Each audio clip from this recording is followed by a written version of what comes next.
Well, unfortunately, this levering up happened in the investment banking side of the business, and it happened there because essentially it was a regulation-free zone. Commercial banks aren't in great shape, but they're relatively better off than Wall Street banks, and they are because there's more regulation on commercial banks. The levering up that happened basically was. It was because there was no regulation, no oversight, pretty much at all. And so now we get into the situation where you have investment banks that have been completely irresponsible, who are collapsing into nothing and being bought out and brought under the umbrella, like Merrill Lynch going under Bank of America. Well, now you've taken a relatively stronger company and made it weaker because it's assumed all this toxicity. Does that, it just seems like it flies in the face of reason. Why would we want the stronger to get weaker in this environment? Right. Well, that's exactly what's happening, and I think the reason some of these combinations are being pursued, or some of these combinations are being, in some cases, forced upon executives, is because the investment banks are desperate for the kind of liquidity, the kind of access to capital that commercial banks traditionally have had from the Federal Reserve. So that's why you're seeing these kinds of combinations proposed, like Bank of America and Merrill Lynch. I read something about let's see, Wachovia, and what's the latest one? Wachovia and Washington Mutual, or no, Morgan Stanley. Morgan Stanley, thank you. Right. Yeah, I mean it's kind of hard to keep up with this stuff. I mean, yeah. the news is so. And no one's willing to buy Washington Mutual. Everyone's just looking at that, like, what are we going to do with it? Yeah, well, it's a mess. and that's kind of where we are. It's Thursday night, and my understanding is there's a big powwow going on among the Fed and the Treasury and the congressional leadership, who have no idea what's going on. They're just along for the ride, thinking that they're going to fix all this tonight. It's 10 o'clock. I'm still waiting for the news to hit. But what are the odds of that? Well, this is the latest I've heard, and again, the news is flying fast and furiously. But the Treasury Secretary, the SEC Chairman, Chris Cox, Bernanke, went up to Capitol Hill tonight, and I understand met with congressional leadership. And the latest harebrained proposal is an RTC-style bailouts. What's that mean? RTC stands for Resolution Trust Corporation. Back in the early 90s, when there were a whole slew of S&L failures, small and mid-sized savings and loans throughout the country that had made, surprise, in many cases bad real estate bets, back in the 1980s, got into trouble and failed. And the FDIC, came in and with taxpayer money, bailed out the institutions. Well, didn't bail out the institutions, but made whole the depositors, collected all this bad real estate assets and disposed of it. Auctioned it off. And the latest proposal, it's short on details at this point. It's again, the news is moving fast and furiously, but it appears that what's in the works is a big taxpayer bailout where we go in with taxpayer money and buy up a lot of this bad debt, this toxic debt from these financial institutions. I can't imagine that it's going to be similar to the RTC in that we actually let these institutions fail. They're going to be going institutions. So how does this actually work? We have going institutions. We have one bidder coming in, the U.S. government, buying up this debt for how much? That doesn't make any sense. Yeah. Because before there was nothing to buy. It was just the institution had failed. We had to make the depositors whole, but then we just took the assets and then auctioned it off. Which there's some sense to that, but how such a plan would actually be executed is it'll be interesting to see what the details are.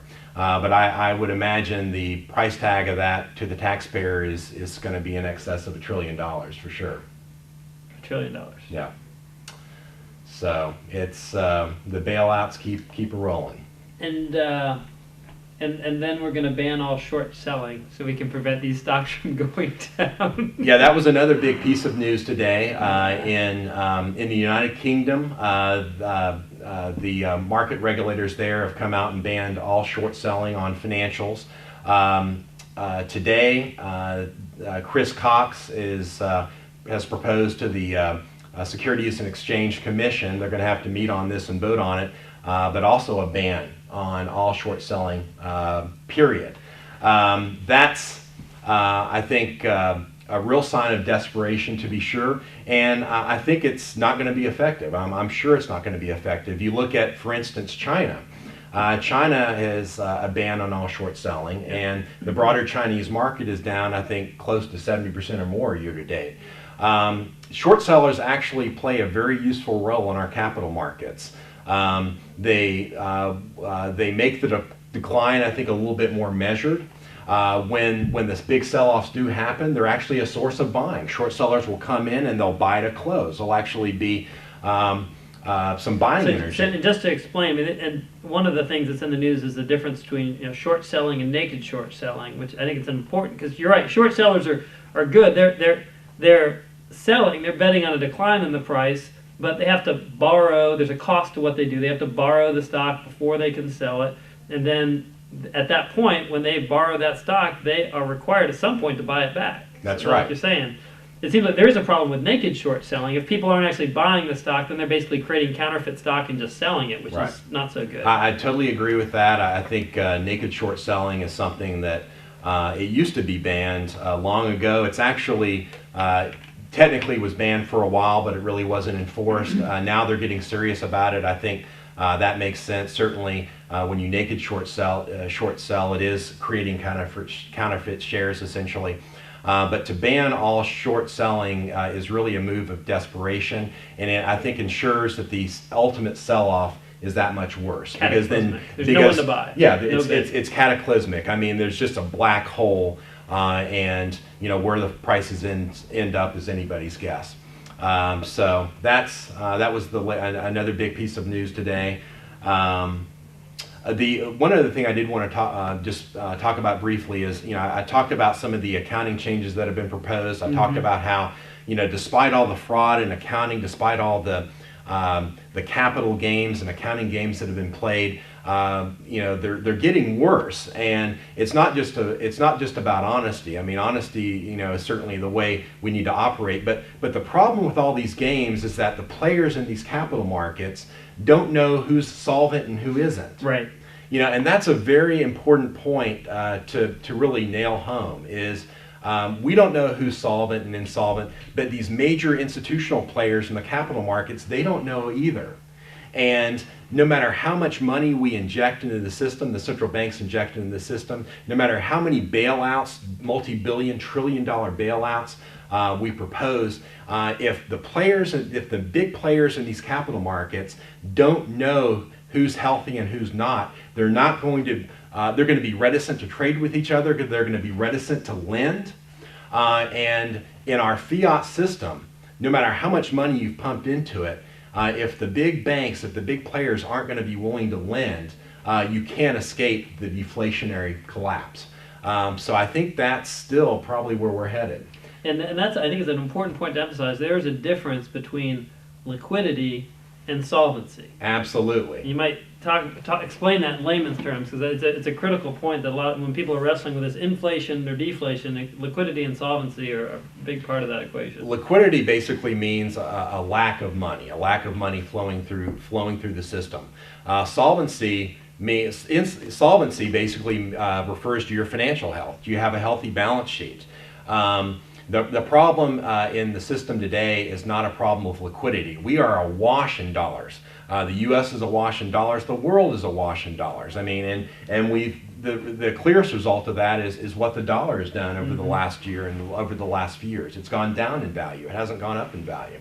And so it's not a problem with a lack of liquidity. It's a problem with institutions that aren't financially healthy. They're insolvent. And what I'm afraid what I was afraid would happen appears to be happening, and we're taking a page out of Japan's playbook back from the 1990s when they faced their real estate collapse, and they had all these financial institutions with bad real estate and real estate backed assets. Instead of forcing these institutions to either go bankrupt or to survive through the maelstrom, they injected capital into the system. They attempted bailouts. They massively ran up deficit spending, and you essentially had these zombie banks that just kind of stumbled along, and